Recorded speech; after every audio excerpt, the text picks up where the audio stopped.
राजमाता अहिल्याबाई होळकर, ज्यांनी आपल्या हिमतीने आणि दूरदृष्टीने संपूर्ण राजकीय आणि सामाजिक व्यवस्थेचं स्वरूप बदलून टाकलं।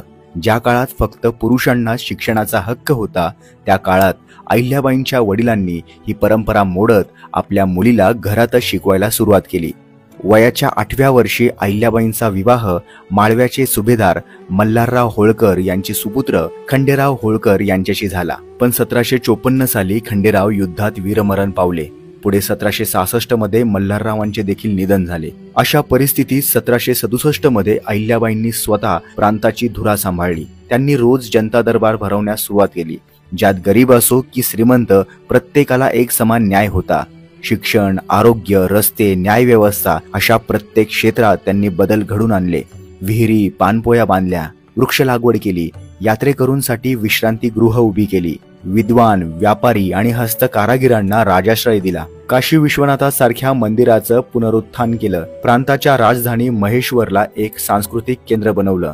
त्या काळी जेव्हा इतर प्रांत दुष्काळाने होरपळत होते, तेव्हा राणी अहिल्याबाईंनी आपल्या प्रांतात टेक्सटाईल इंडस्ट्री उभी केली। लोकांवर कर लादण्यापेक्षा त्यांनी रोजगार वाढवला। आज जगप्रसिद्ध महेश्वर साडी याच प्रयत्नाचं फळ आहे। याशिवाय अहिल्याबाईंनी स्त्रियांना सैन्यात स्थान देत त्यांची फौज तयार केली, त्यांना शस्त्रास्त्र चालवणं शिकवलं।